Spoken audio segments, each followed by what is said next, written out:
Welcome to the Tippie Leads podcast, stories from the University of Iowa's Tippie College of Business that will change the way you work and lead. I'm your host, Nick Westergaard. I teach at Tippie and lead our Story Lab program. Each season of Tippie Leads, we focus on a grand challenge in today's changing world of work. This season, we're looking at how you can be the CEO of your life. Previously, we talked about the power of the strategic no. But once you have that space cleared, how do you decide where to double down? How do you apply a high-level managerial mindset to the limited resources you may have? That's what Carolyn Reddick is here to explore with us.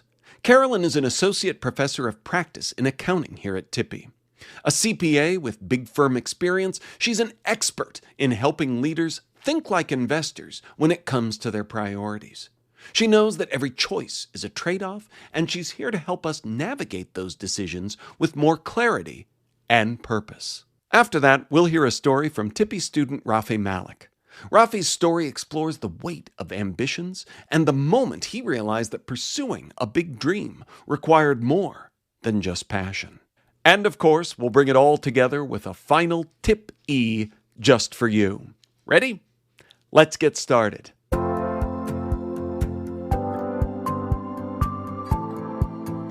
Carolyn, you are an associate professor of practice. For the outside world, explain what, because I am practice track myself, and I think it's fun to share. So what does that mean? Yes, great question. Really what that means is your experience isn't, I would say, like traditional academia in terms of receiving a PhD and working in academic research. Your background is, in practice. You went out and you've done the work and you've worked in industry for a set amount of time. And then you've decided, okay, I'm going to come back and use what I've learned out in the world, out in industry, and share that knowledge with our students. So I do not have a doctorate degree. I don't have a PhD. I have my master's, but the time I spent in public accounting gave me skills that I'm excited to share with our students. So speaking of sharing those skills, this season here on the podcast, we've been talking about being the CEO of your life and setting a vision, building positive habits, and finding balance in all of this. As you think about what you teach with managerial accounting and how we make sense of all of this data that we have, how does that align with how we think about our lives and the decisions that we make there as well? It's a great question. And I think oftentimes people think about accounting as really, numbers, right? So it's all numbers, it's all spreadsheets and who knows what else, which is something I always try and dissuade people from because there's a lot else in the field. But I think when you really think about managerial accounting and managing businesses and transitioning that into, okay, how do I manage my life? A lot of the skills can really come across. So one that I think about is, budgeting. Obviously, there's traditional budgeting that I think serves us all well as we think about our financial health. But you can apply those types of things to, okay, what are my goals in life? I'm going to set up some sort of, areas that I say, okay, this is what I value and this is where I want to spend my time. And then checking in with yourself. So we talk about budgeting in our class really in a business cycle. So you say, okay, here are my goals. Here's what I think I'll earn. Here's what I think I'll spend. And then you kind of track to that as the company goes along and as you're working. And then he'll come back and say, okay, how did we do? And that's the really important step is, okay, how are we doing against our goals? And so you can apply that in your life as well and say, all right, this year I had goals of achieving XYZ, or I really wanted to work on something in my own life.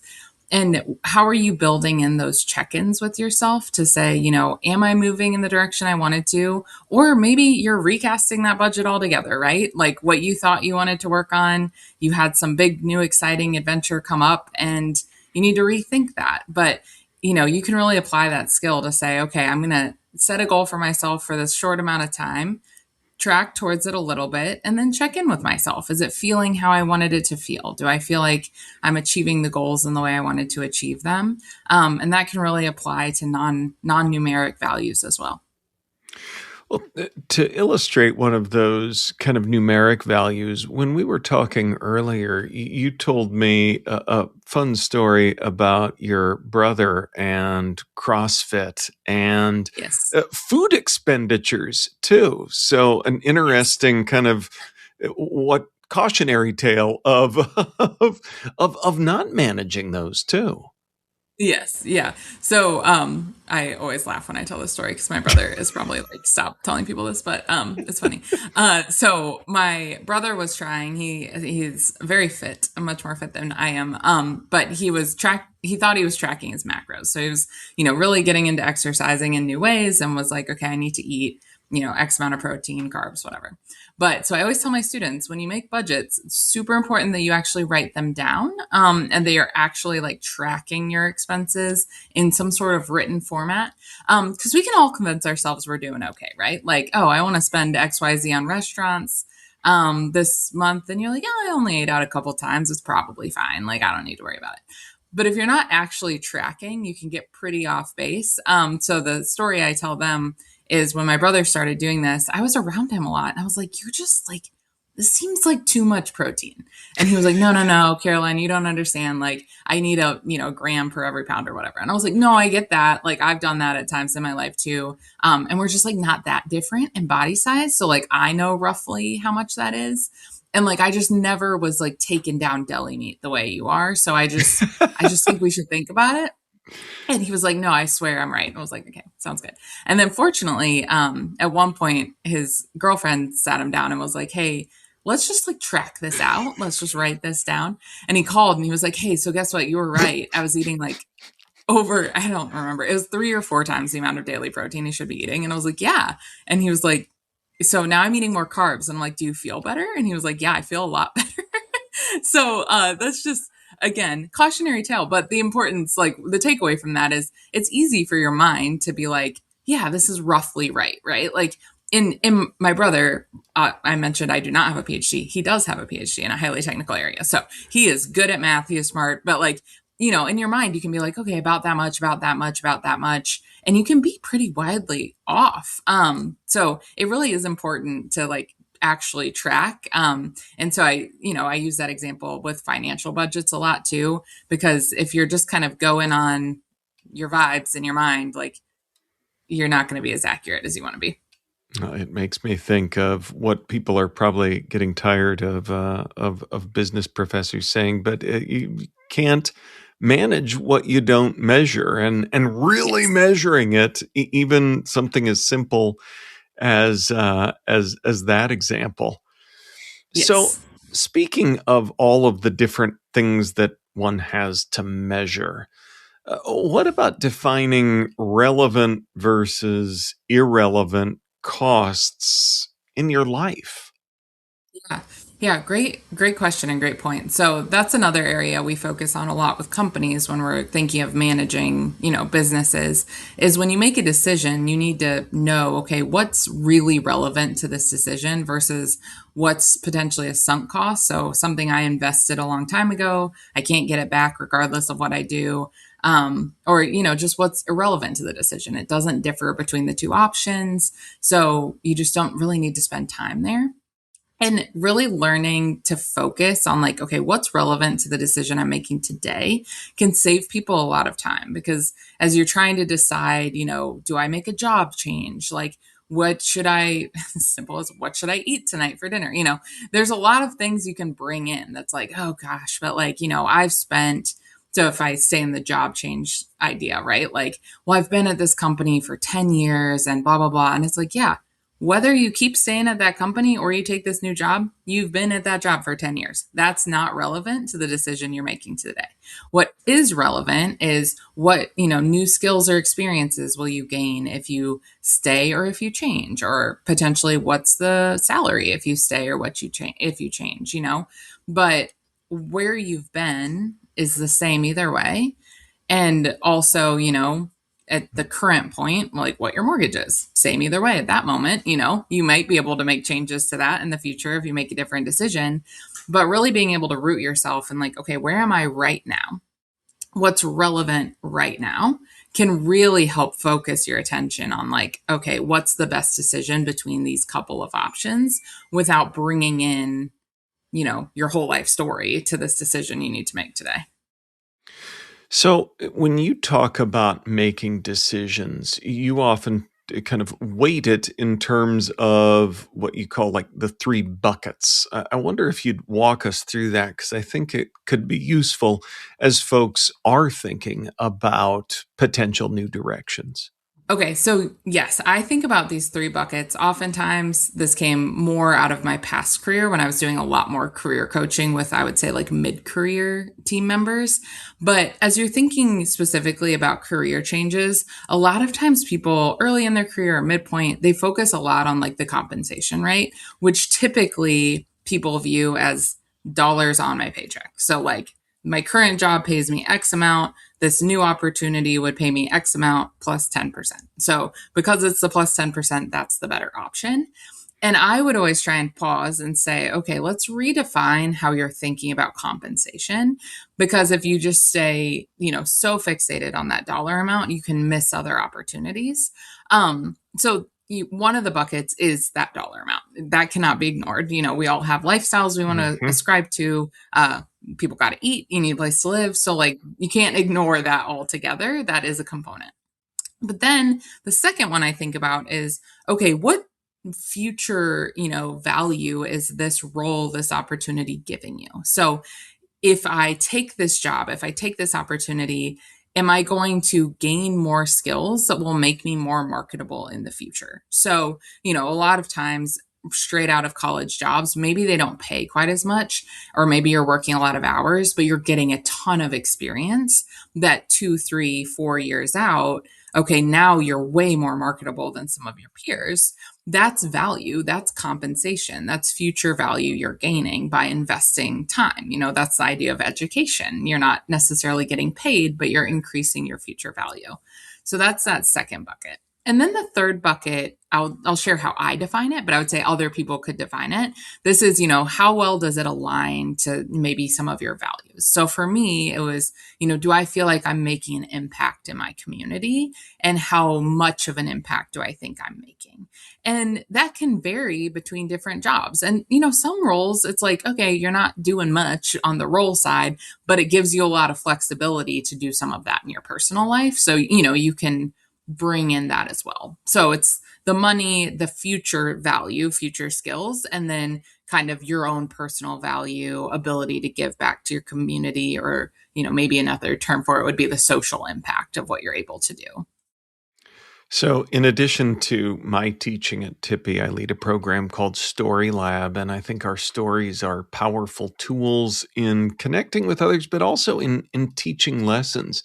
And your own story, I think about you changing directions in your career and kind of coming full circle to me asking you what it meant to be a professor of practice. But I wonder if you'd share that story, because I think it illustrates a lot of what you're saying here in terms of weighing these different things as well. Yeah, of course. So, as you mentioned at the beginning of the podcast, I was at one of the big four accounting firms for 8 years working in audit. And I transparently loved my time at the firm, loved my career. I found it super interesting, super engaging. So I was not, some of my former coworkers would be like, we had the rough days. And it's like, of course we did, like all jobs do. But I really was happy in the work I was doing. But I got to kind of a pivotal point in my career where really the next step was putting in a lot of work and a lot of time and a lot of effort to make a drive at making partner at a major firm, or saying, okay, this is a good point in my career. I was at kind of this stopping point on a client of mine, and it felt like a really natural pause to maybe make a change. And so I spent a year really like exploring options and thinking about, okay, I've been on this ride towards this destination of partner for 8 years. if I'm going to kind of step off, where do I want to go and what could be next for me? And so that was at the point where I really started thinking about those buckets, right? Because just transparently, being a partner at a major firm is a very, very lucrative job. It's really hard work, but it pays well. And so any change I made felt like, maybe not exactly in the moment, but in long-term earning potential, I was definitely going to be taking a step back. And so that's really where I had to look in my own personal kind of values and defining out those buckets and saying, well, what new skills do I really want to grow? And what areas do I want to invest in myself? What's important to me, maybe in my value alignment or outside of work, and where do I want to be investing my time and making that social impact. So, I was able to say, okay, XYZ jobs, including the one I so fortunately have. I love my new job. Pay plenty for me to live the life that I want to live and give the future to my kids that I'm hoping to give.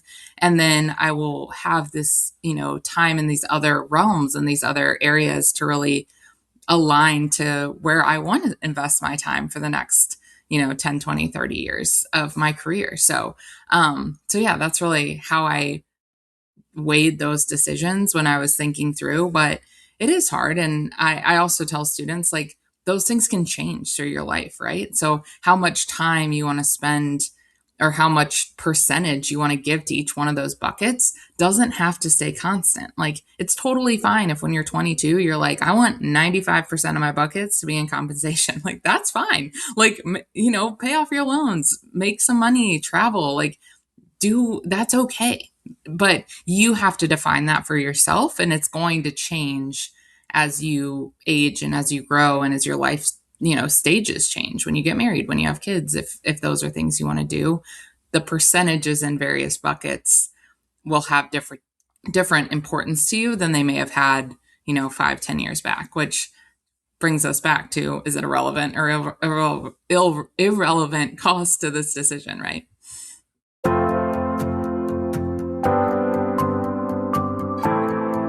I'm Kira Ellerbrook. I am a student at Tippie as well as a producer on the podcast. I am also a peer mentor for Story Lab. And today, because we're talking about applying managerial thinking to life, we've chosen Raffay Malik's story, where he describes having to choose between living up to his parents' expectations and attending a prestigious university, or attending the University of Iowa to pursue his business dreams. Every kid's dream is to make their parents proud, and every parent's dream is to make sure that their child chooses the most safe and secure, trouble-free, risk-free path to success. However, sometimes those paths don't align with each other, and I was in that position 5 years ago. 5 years ago, I was a senior in high school. I was in the most prestigious high school in my hometown of Lahore, Pakistan. It was the high school established by the British Empire 200 years ago for the princely elites. I wasn't a prince, however. I was surrounded by those princely ambitions of going to Oxfords and Harvards and Stanfords. And sometimes I would want to escape this high-achieving dopamine and this environment. So I would go home, only to be welcomed by my two elder sisters who went to Stanford and Oxford. Fast forward 3 months after I had dropped out and started my interior design company, I was about to close my first deal. It was a Friday. A Friday is a family tradition day, but I forgot that. It's family tradition day where all of our relatives, cousins, aunts, and our close family comes together for a dinner. But I wasn't there. Where was I? I was closing my first business deal. It was a deal which I had worked for 3 months. It was worth 6 figures, and I had personally made $10,000. It was my first ever deal that I had closed. And I thought that I had made it. This is the dream. Now I can finally hear the 4 words every child is desperate to hear from their parents. I'm proud of you. I was excited and I was ready to go home and finally feel and hear those words from my parents and be in their arms and feel like I have made it in life. It was a 5 minutes drive from that client's house to my own house of my parents. And I was shivering, I had goosebumps, and I couldn't drive properly. I was driving a manual car with a stick, and I had my left leg on the clutch, and it was trembling. I couldn't drive properly, and the car kept going forward and backwards. I remember that because it was midnight, and I was the only one on the road, so I was safe. As I entered the house, I was not welcomed, and I was expecting to be welcomed by my parents. Instead, they started screaming and scolding at me. Where have you been? Do you look at the time? I remember clearly a word they used, which in local language, Arabic, is called avaragard, which means a street wanderer. I paused for the next 10 seconds, not being there in the moment, and I realized, is this what it's all worth? And as I came back to reality, they were asking me this question: when are you going to college? Have you applied to any colleges yet? Just go to the US or the UK and, just pursue your dreams. And I realized that if I have to make them happy, I'm going to have to temporarily pause my dreams and pursue what makes them happy, because I really do want to make them happy. Now you're probably wondering, big cities, New York, California, London, what am I doing in Iowa? I get that question a lot, and trust me, it is not just the Midwestern vibes of opening the door for everyone behind you or saying good morning to everyone you see in the morning at 7. But the decision came down to a Facebook group. I was admitted to NYU, British Columbia in Vancouver, top universities in Germany and California, and I had to make a decision. We had our batch groups for every colleges that I was admitted to. And in every big university, all the big schools, everyone was like promoting something about internships, Facebook, professors promoting their products. That was not what I wanted. But in Iowa's Facebook group, there were thousands of posts of everyone in the batch introducing themselves, writing a paragraph, posting pictures, hi, come and meet me. And I was like, what? Places like this exist on Earth?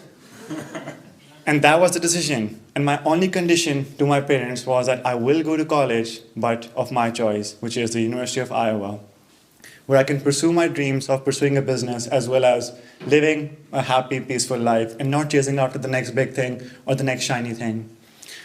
And it was a really good decision, because on the first semester I came here, my friend forced me to take a gen ed classes that we're forced to take. It was a philosophy class called Meaning of Life.